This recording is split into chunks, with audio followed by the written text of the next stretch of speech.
Assalamualaikum warahmatullahi wabarakatuh. Innal hamdalillah nahmaduhu wa nasta'inuhu wa nastaghfiruh wa na'udzu billahi min shururi anfusina wa sayyiati a'malina. May yahdihillahu fala mudhillalah wa may yudlilhu fala hadiyalah. Wa asyhadu an la ilaha illallah wahdahu la syarikalah wa asyhadu anna Muhammadan abduhu wa rasuluh. Amma ba'd. Jemaah Ta'lim Al-Muqarrabin, kita lanjutkan pembacaan kitab Al-Adabul Mufrad dari hadis keberapa, Pak? 645. Ya, silakan, Pak. Ibrahim bin Musa menceritakan kepada kami, ia berkata, Ismail bin Ja'far menceritakan kepada kami, ia berkata, Al-A'la mengabarkan kepadaku dari ayahnya dari Abu Hurairah bahwa Rasulullah SAW bersabda, barang siapa bersolawat kepadaku 1 kali, niscaya Allah bersolawat kepadanya 10 kali. Ya, ini pengulangan lafaz walaupun isnadnya berbeda, pengulangan dari hadis sebelumnya di 642, Pak ya. Ya. Kemudian di 643 dan sekarang tersebutkan lagi, man shalla alayya wahidatan sallallahu alaihi asyran. Barang siapa yang berselawat kepadaku dengan 1 selawat 1 kali, maka Allah berselawat kepadanya 10 kali.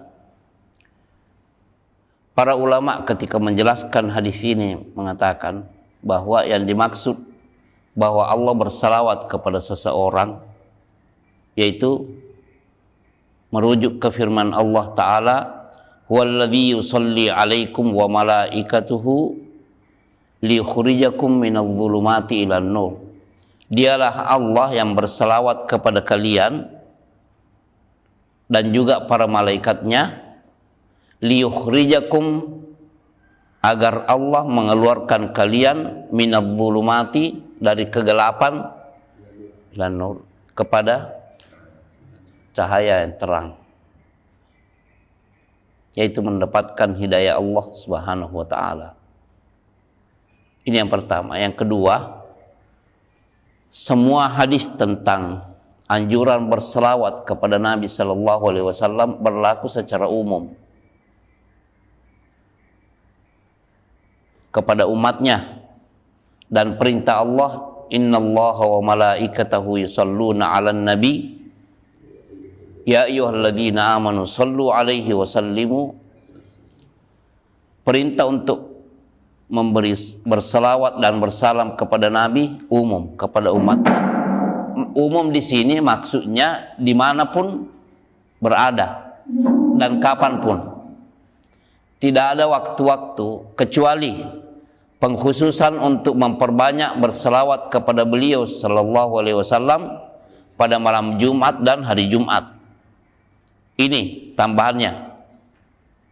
Yang ketiga, para ulama hadis ketika memeriksa hadis-hadis tentang selawat ini sahih secara umum, tetapi apakah ada hadis secara khusus dan isnadnya sahih kepada beliau yang memerintahkan untuk berziarah kepada kubur beliau secara khusus, ada atau tidak?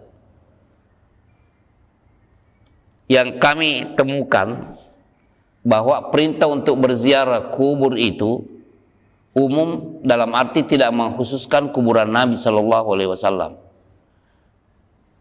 Tetapi karena itu kuburan, apabila seseorang berada di Masjid Nabawi dan itu dekat dengan kuburan Nabi, disunnahkan untuk berziarah ke kuburan beliau dan kedua sahabat beliau, yaitu Abu Bakar As-Siddiq dan Umar bin Khattab radhiyallahu anhuma. Tapi pengkhususan bahwa ada keistimewaan khusus untuk secara khusus menziarahi kuburan beliau tidak ada. Yang ada perintah untuk berselawat kepada beliau, dan dalam lafaz lain, dimanapun kalian berada, maka salawat kalian sampai kepada aku.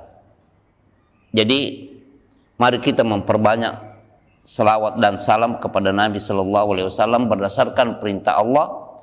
Innallaha wa malaikatahu yusalluna 'alan nabi ya ayyuhalladzina amanu sallu 'alaihi wa sallimu taslima. Ini perintah Allah kepada orang-orang beriman, berselawat dan bersalam kepada beliau Sallallahu Alaihi Wasallam. Dan ini pengkhususan yang harus kita akui, bahwa ketika Allah Subhanahu wa taala memerintahkan kepada orang-orang beriman untuk berselawat dan bersalam kepada beliau, ini adanya hubungan antara kita dengan beliau Sallallahu Alaihi Wasallam, dan juga sebagai bentuk kecintaan kepada beliau.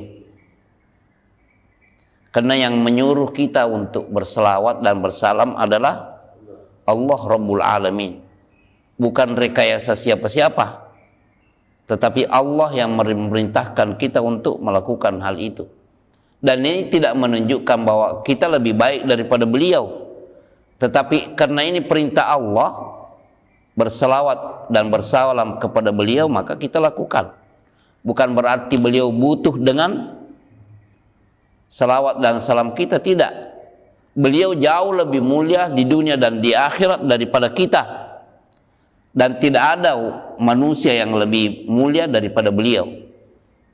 Tidak ada manusia yang penghambaan dirinya, ibadahnya itu lebih diakui oleh Allah melebihi beliau. Makanya di dalam Al-Quran betapa banyak ayat yang menyebutkan beliau itu dengan status hamba. Subhanalladzi asra bi'abdihi lailan minal masjidil harami ilal masjidil aqsa. Maha suci Allah yang memperjalankan hambanya. Lihat hambanya di sini. Dan banyak ayat lainnya seperti ini. Begitu juga ketika kita asyhadu an la ilaha illallah wahdahu la syarikalah wa asyhadu anna Muhammadan abduhu rasuluh. Hamba Allah dan utusan Allah. Lanjut, Pak.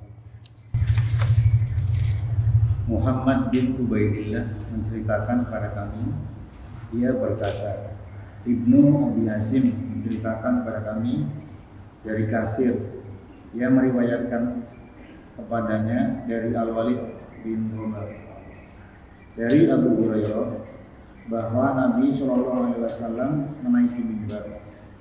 Lalu beliau mengucapkan amin, amin, amin. Lalu ditanyakan kepada beliau, wahai Rasulullah, apa yang engkau lakukan? Beliau menjawab, Jibril berkata kepadaku, sungguh merugi seorang hamba yang mendapati kedua orang tuanya, atau salah satu dari keduanya masih hidup, tetapi ia tidak memasukkannya ke dalam surga. Lalu aku mengucapkan amin. Kemudian Jibril berkata, sungguh merugi seorang hamba yang memasuki bulan Ramadan, tetapi ia tadi tidak diampuni. Lalu aku mengucapkan amin. Kemudian Jibril berkata, sungguh merugi seseorang yang engkau disebutkan di sisinya, tetapi dia tidak segera mengucapkan selawat kepadamu. Lalu aku mengucapkan amin. Ini pengulangan hadis yang ke 644, Pak ya. Tapi bedanya yang 644 itu yang meriwayatkan adalah Jabir bin Abdullah Al-Ansari radhiyallahu anhuma. Sementara yang tadi dibaca 646 itu adalah Abu Hurairah radhiyallahu anhu dengan lafaz yang sedikit berbeda. Kandungannya, Pak. Kandungan hadis yang pertama, taat kepada kedua orang tua merupakan pintu yang luas untuk memasuki surga. Ini harus diyakini ya, berbuat baik kepada kedua orang tua kita, bertutur kata yang baik, berkhidmat, apalagi sudah sakit-sakitan.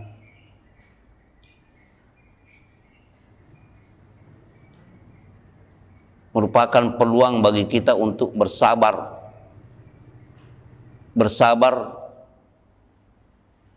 mengurusnya. Termasuk dalam hal ini, maaf, yang sering kita dengar itu, kalau buang air besar dan buang air kecil sudah di tempat tidur. Tidak semua anak itu, khususnya yang tidak mengaji Pak ya, ingin bersabar mengurus bapak atau ibunya itu kalau sudah kondisinya seperti itu. Seakan-akan dia mengatakan sudah cepat mati deh. Tapi anak yang ikhlas, yang mendengarkan firman Allah tentang perintah untuk berbuat baik kepada kedua orang tuanya, khususnya dalam kondisi sudah tua renta, dia akan ikhlas karena yang dia harapkan surga. Dan ini cenderung sudah kirim saja ke rumah sakit. Di rumah sakit pun tidak dijaga, dibebankan kepada perawat. Kita bisa bayangkan kalau dalam kondisi perih orang tua begitu itu, minimal ada yang mengatakan kepada sabar bu, atau mengusap-usapnya, atau ibu mau minum air, atau mungkin kehausan. Membahasakan kebutuhan dalam kondisi seperti itu tidak gampang. Ini pelajaran bagi kita bahwa selama Nabi Shallallahu Alaihi Wasallam menganggap hal itu sebagai pintu surga bagi kita, ya kita bersabar. Berapa lama sih Pak? Belum tentu sampai tahunan. Ya aroma-aroma tidak sedap karena sudah buang air dan sudah buang air besar di tempat tidur itu adalah suatu, karena bayi kan begitu juga ya. Bayi aromanya sama juga, cuma kesabaran mengurus orang tua itu cenderung diprovokasi untuk dianggap jelek oleh setan sebagai bentuk menjauhkan kita dari peluang mendapatkan pintu surga, dan sebagai provokasi untuk membuat emosi orang tua yang sedang mengalami sakit seperti itu. Intinya, dalam kondisi seperti ini kita sebagai anak harus betul-betul serius. Kalau yang lainnya tidak serius, ya kita yang serius. Peluang. Yang kedua, puasa Ramadan dan sholat malam pada bulan Ramadan disertai iman dan mengharapkan pahala dari Allah merupakan penyebab yang pasti untuk mendapatkan ampunan akan dosa-dosa yang telah lalu dan yang akan datang. Ya, dan ini harus berkesinambungan. Ada orang ya, melewati bulan Ramadan itu biasa-biasa saja. Tidak khatam Quran. Ya, mungkin kalau kita katakan tidak beriktikaf, memang hukumnya ada pandangan ya, beberapa pandangan tentang hukum iktikaf. Tapi itu sebagai bentuk keseriusan. Zikirnya, aktivitasnya di bulan Ramadan duduk di depan televisi itu sama dengan, iya. Saya pernah menanya seseorang, kok tidak baca Quran? Tidak ada kesan ini. Waktu-waktu sahur itu ini. Anda apa? Dia akui bahwa dia sekeluarga dan anak-anaknya itu ya melihat sinetron kalau jam-jam sahur itu. Saya bilang, waktu sahur itu adalah waktu beristighfar karena Allah memuji di antara sifat orang-orang soleh yang akan masuk surga di dalam Al-Quran disebutkan wal mustaghfirina bil ashar. Orang-orang yang memohon ampun kepada Allah di waktu-waktu sahur, yaitu menjelang azan subuh. Nah, Anda sibuk dengan sinetron apa dan lain-lainnya. Ya memang makan sahur kebaikan, tapi Anda beringi dengan hal-hal yang tanpa beristighfar itu juga adab yang kurang baik. Karena Allah memuji sifat orang-orang yang beristighfar pada waktu sahur. Yang ketiga, orang yang disebutkan nama beliau Sallallahu Alaihi Wasallam di sisinya, tetapi tidak mengucapkan sholawat kepada beliau, maka dia akan dijauhkan dari kebaikan yang banyak. Sebagaimana disebutkan dalam hadis yang diriwayatkan Jabir bin Abdullah yang telah lalu nomor 644. Ya, tapi kita sudah nukil penjelasan para ulama. Kalau dalam satu majelis berkali-kali disebutkan nama beliau sallallahu alaihi wasallam, ya kewajiban itu cukup satu kali.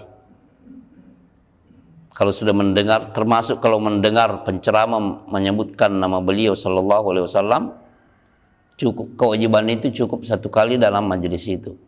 Artinya tidak serta-merta setiap disebut nama beliau sallallahu alaihi wasallam semua tahu Allahumma shalli wa sallim alaihi. Tidak. Kalaupun mau berselawat ya berselawat tanpa harus mengundang perhatian orang lain.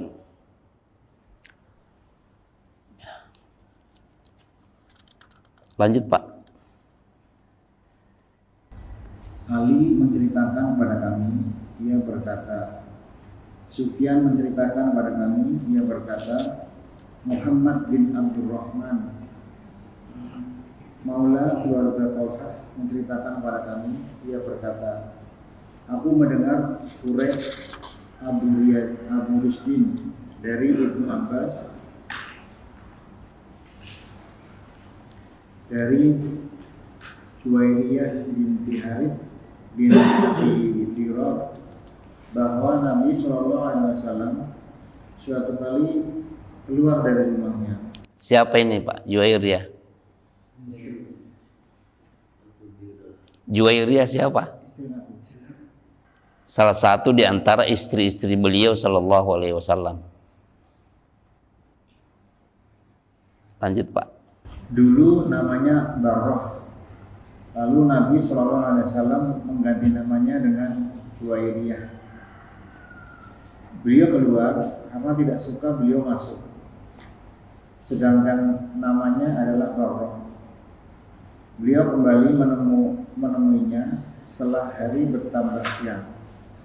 Sementara masih tetap berada di tempat duduknya, Rasulullah SAW bertanya, engkau masih berada di tempat dudukmu? Setelah meninggalkanmu, aku telah mengucapkan 4 kalimat sebanyak 3 kali, yang sekiranya ditimbang dengan kalimat-kalimatmu, niscaya bandingannya akan sama, yaitu Subhanallah wa bihamdihi adada khalqi wa ridha nafsi wa zinata arsihi wa midada kalimati. Maha suci Allah, hamba memujinya. Pujian sebanyak bilangan makhluknya, sebesar ridho dirinya, seberat timbangan arsy-Nya, dan sebanyak tinta tulisan kalamnya. Ya, ini diantara zikir yang disunnahkan untuk diucapkan pada waktu pagi. Karena kasusnya ini pada waktu pagi antara Rasulullah SAW dengan Juwairiyah. Karena ketika beliau keluar lalu masuk, beliau SAW bertanya kepada Juwairiyah radhiyallahu anha, mazilti fi majlisiki, kau masih berada di tempat dudukmu. Laqad qultu ba'daki arba'i kalimatin thalatha marrat. Sungguh aku telah mengucapkan, membaca, maksudnya berzikir setelah pergi darimu itu 4 kalimat, dan ini saya ucapkan 3 kali. Law wuzinat bi kalimatiki wazanathunna. Andaikan 4 kalimat yang saya ucapkan 3 kali ini ditimbang dengan apa yang engkau baca dari tadi itu sebanding. Apa? Subhanallahi wa bihamdihi. 1. Adada khalqihi, bertasbih kepada Allah sebanyak nilai jumlah makhluknya, dan itu hanya diketahui oleh Allah. Manusia saja sudah banyak yang mati sebelum kita, mulai dari Adam sampai beliau sallallahu, dan selanjutnya sampai hari kiamat. Manusia saja ya, Jin pun begitu, dan makhluk yang lainnya. Waridha nafsihi, begitu juga Maha Suci Allah dengan sebatas keridhaan dirinya. Dan ini Allah Subhanahu wa taala, tidak mungkin kita ketahui. Wa zinata arsyihi, dan seberat arasnya, dan ini makhluk yang paling besar. Allah bersemayam di atasnya. Wa midada kalimatihi, dan juga sejumlah firman-Nya.